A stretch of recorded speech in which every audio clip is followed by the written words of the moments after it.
Hello everyone, welcome back to my new blog. कैसे हैं आप सब? आई होप आप सब बहुत अच्छे होंगे।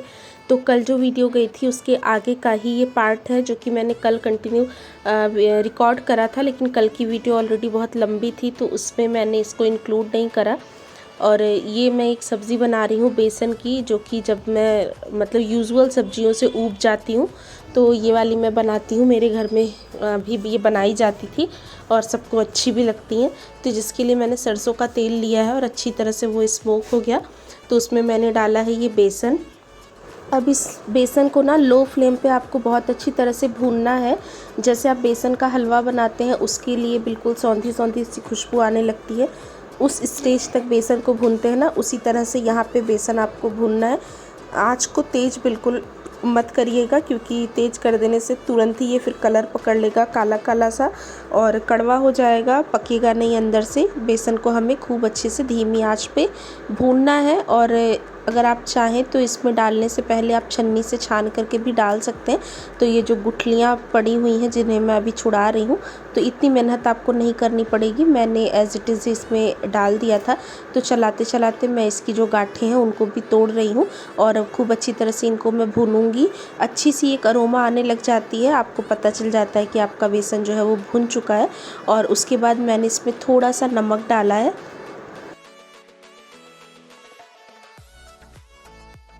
और इसमें आपको चुटकी भर हल्दी भी डालनी है, उससे बेसन का कलर अच्छा आ जाएगा। मैं एक्चुअली भूल गई थी तो मैंने इसमें हल्दी ऐड नहीं करी, आप चाहो तो आप डाल सकते हो। और उसके बाद आपको इसको भुनना है। और आज मेरे ना इस कैमरे का क्या फ़िल्टर की कोई सेटिंग हो गई है वो मुझे समझ नहीं आ रहा है, इसलिए स्क्रीन बहुत ज़्यादा ब्राइट दिख रही है।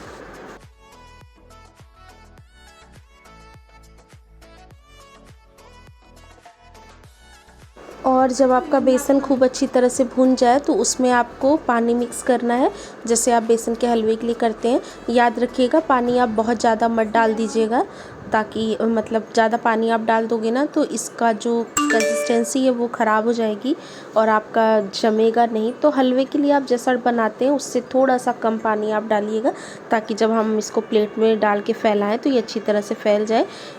एंड रिज़ल्ट जो आया है वो मैं आपको दिखा दूँगी, तो आप अंदाज़ा लगा लीजिएगा कि कितना पानी आपको इसमें डालना है। तो जो है मुझे लग रहा है बाद में मैंने शायद थोड़ी हल्दी भी इसमें ऐड करी थी, क्योंकि कलर से अभी मुझे याद आ रहा है।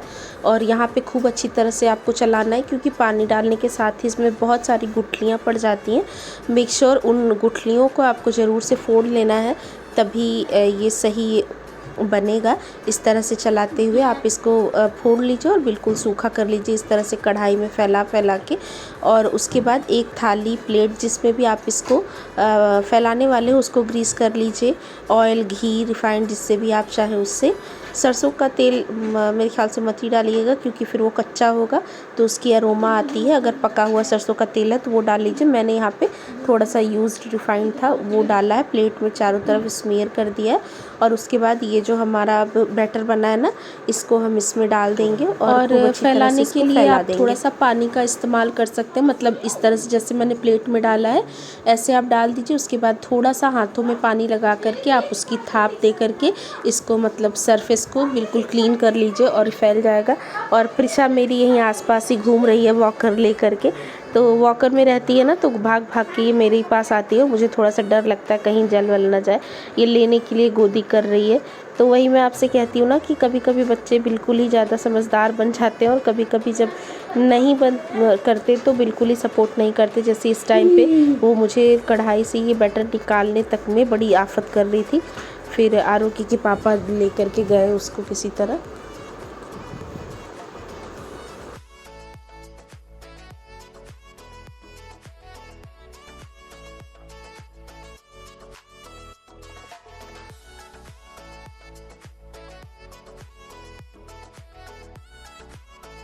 तो यहाँ पे देखिए मैंने हाथ में थोड़ा सा पानी लगा लिया है, बहुत ज़्यादा पानी भी आपको नहीं लगाना है कि बिल्कुल गीला सा हो जाए। इस तरह से थापे दे करके आप इसको बराबर कर लीजिए और उसके बाद आप इसको थोड़ी सी देर ना फ्रिज में रख दीजिए। फ्रिज में रख देने से ये बिल्कुल अच्छी तरह से सेट हो जाएगा। उसके बाद हम इसको कट करेंगे।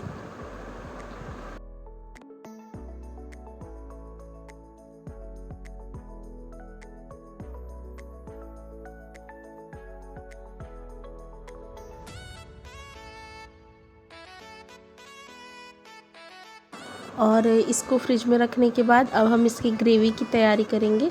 तो ग्रेवी के लिए वही हमें प्याज, टमाटर, लहसुन, मिर्ची यही सब चाहिए होगा। तो फ्रिज से कुछ चीज़ें मैं निकाल रही हूँ, जैसे लहसुन मैं छील करके रखती हूँ, तो वही सारी चीज़ें मैं फ्रिज से अभी निकाल रही हूँ।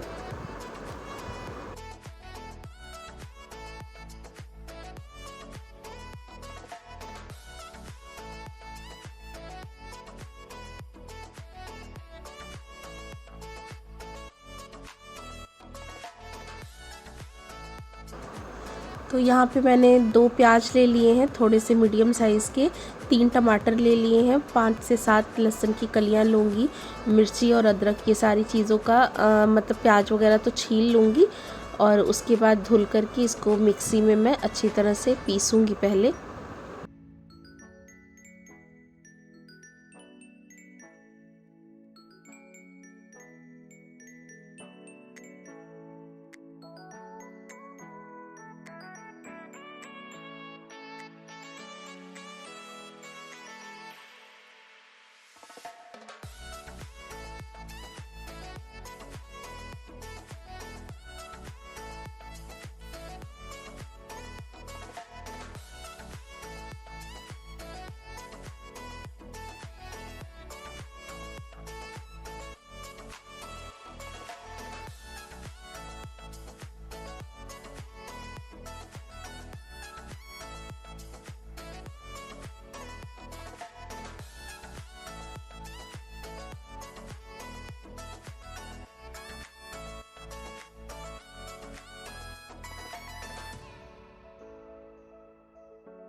तो देखिए यहाँ पे मिक्सी के जार मैं निकाल रही हूँ, सारे मिक्सी के जार में एक साथ ही यहाँ रखती हूँ।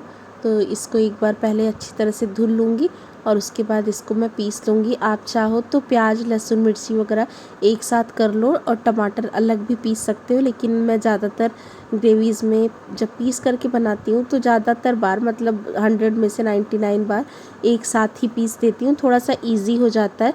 और बाकी अगर कभी कोई बहुत ज़्यादा स्पेशल सब्ज़ी बना रही हूँ किसी गेस्ट वगैरह के लिए या खुद भी थोड़ा टाइम ज़्यादा है तो अलग से प्याज वगैरह पीसने के बाद, भूनने के बाद टमाटर की प्योरे अलग से यूज़ करती हूँ। लेकिन ज़्यादातर बार आपने भी नोटिस किया होगा मैं एक साथ ही इन सारी चीज़ों को पीस लेती हूँ। काम थोड़ा सा ईजी हो जाता है और टेस्ट में कोई बहुत ज़्यादा फ़र्क पड़ता नहीं है।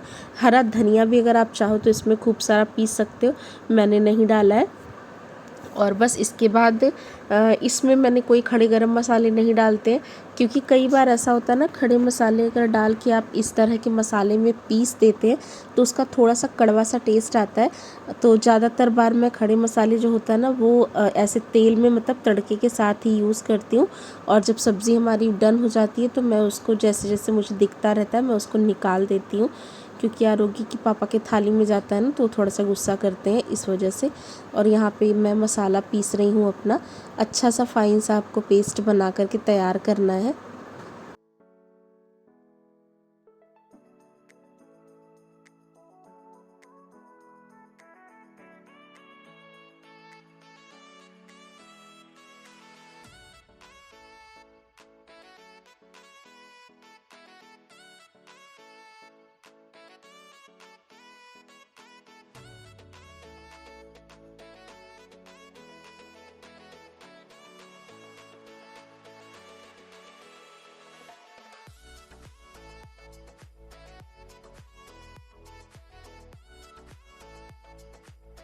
तो यहाँ पे मैंने अपनी ये वाली कढ़ाई चढ़ा दी है, इसमें मैं ग्रेवी बनाऊंगी। मतलब सोचा मैंने यही था कि इसमें मैं ग्रेवी बना लूँगी और एक दूसरी कढ़ाई में वो जो है मेरे जो बेसन के मैंने बना रखे हैं उनको मैं तल करके निकाल लूँगी। फिर मेरे दिमाग में आया, मैंने कहा जो है क्या ही दो दो कढ़ाइयाँ जूठी करना, और इसका थोड़ा सा मुंह भी चौड़ा सा है तो एक साथ इसमें सारे ही मेरे वो जो मैं बेसन की अभी कतलियाँ निकालूंगी ना, आप यहाँ पे देखना, तो वो तल जाएंगे। तो फिर मैंने खड़े मसाले निकाले तो थे, उसमें आपको दिखा होगा उसमें मैंने सारे ही मसाले लिए थे, छोटी इलायची, बड़ी इलायची, जीरा, तेज़पत्ता, लौंग, काली मिर्च और दालचीनी, बहुत सारी चीज़ें जो भी आपके पास अवेलेबल हो आप ले लीजिए।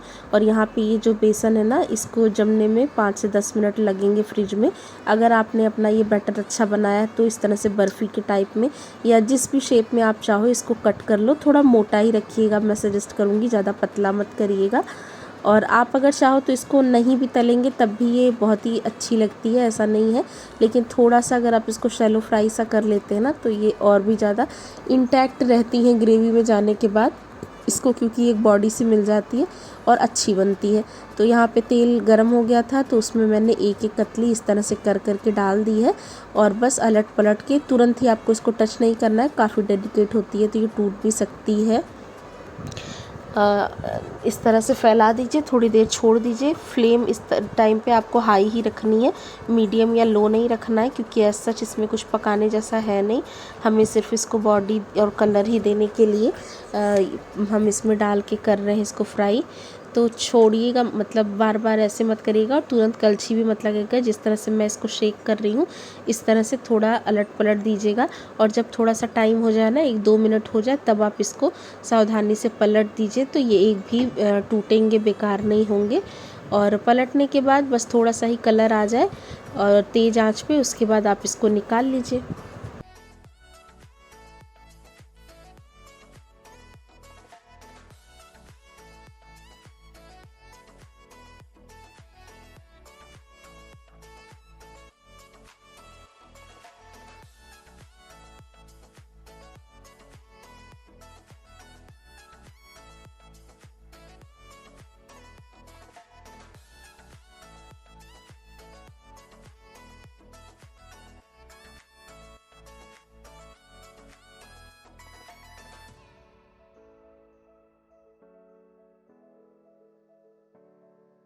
तो देखिए यहाँ पे इसका कलर भी चेंज हो गया और थोड़े से ये फूले फूले से आपको दिख रहे होंगे।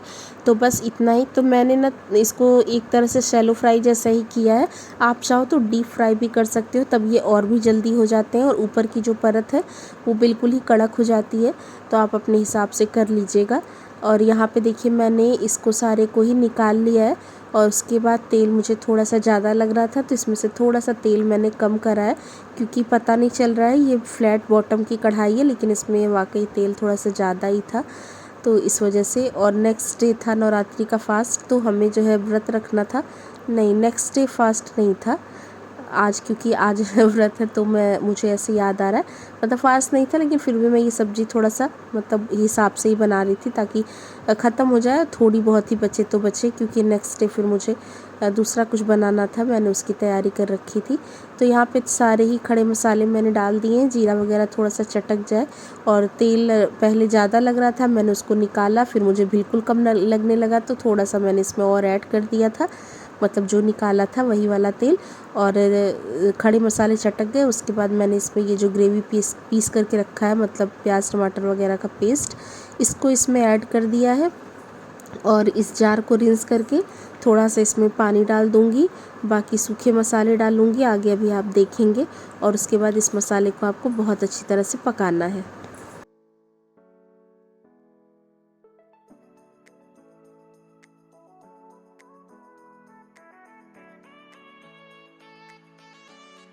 तो देखिए यहाँ पे अब मैं इस पे पाउडर मसाले जो है वो ऐड कर रही हूँ। तो उसके लिए मैंने इसमें हल्दी डाला है, धनिया का पाउडर डाला है, जीरे का पाउडर डाला है, हमारा रेगुलर सब्जी मसाला डाला है, थोड़ा सा कश्मीरी रेड चिली डाली है अच्छे से कलर के लिए, गरम मसाला डाला है, थोड़ा सा काली मिर्ची का पाउडर डाला है।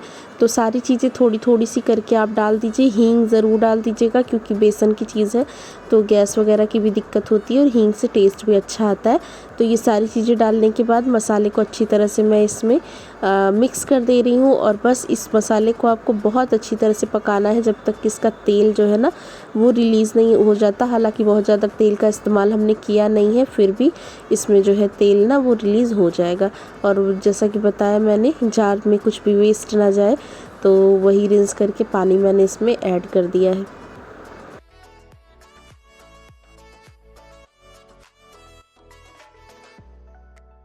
और क्योंकि रोटी चावल तो बनाना ही था तो साइड में मैंने आटा भी गूंद लिया था जब तक मसाला पक रहा था। तो मैंने कहा रोटियां भी बना लूँ, ज़्यादा रोटियां बनानी नहीं थी, 6-7 रोटी ही बनानी थी मुझे, तो बस मैंने यहाँ पे फटाफट से रोटियाँ भी सेक दी हैं और बीच बीच में मैं मसाले को भी चेक कर रही हूँ। तो इस तरह से काम जल्दी जल्दी से मेरा हो जाएगा। और अब तो थोड़ा सा ना गर्मी भी होने लगी है, खैर अभी उतनी ज़्यादा नहीं हो रही है, लेकिन क्योंकि हमारा टॉप फ्लोर है तो यहाँ पे गर्मी जो है ज़्यादा फील होने लगती है। ठंड भी ज़्यादा फील होती है, गर्मी भी ज़्यादा फील होती है, तो यही सारी ही दिक्कतें हैं। तो रोटी यहाँ पे जल्दी जल्दी बन जाएगी, तब तक मसाला पकता रहता है। तो आप किचन में एक साथ बहुत सारे काम निपटा सकते हैं, बशर्ते फिर आपका दिमाग हर जगह बराबर ही काम करता रहे। ऐसा नहीं कि किसी दूसरे काम में आप लग जाओ तो आप जो खाना बना रहे हो उसमें से कुछ भी जल जाए, भुन जाए, तो फिर इससे आपकी मेहनत ख़राब ही होगी और आपको एक का दो काम करना पड़ेगा। तो अगर आपकी आदत है मल्टीटास्किंग करने की, तो अपनी समय की बचत के लिए आप एक साथ बहुत सारे काम निपटा सकते हैं। जैसे कि आपको मैंने सब्जी की रेसिपी लगातार दिखाई, जब तक कि मैंने इसकी ग्रेवी डाली, सब कुछ किया, लेकिन इसके बीच में ही मैंने आटा भी गूंद लिया था और इसके बीच में मैंने चावल भी धो करके रख दिए थे। और जब तक मैं ये मसाला पक रहा है तब तक मेरी रोटियां भी बन जाएंगी। और जब रोटी बन जाएगी तो क्योंकि चावल धुले हुए रखे हैं तो बस उस गैस पे मैं तुरंत ही चावल चढ़ा दूँगी। तो ऐसे करने से फिर 40 से 45 मिनट में ही खाना बन करके तैयार हो जाता है।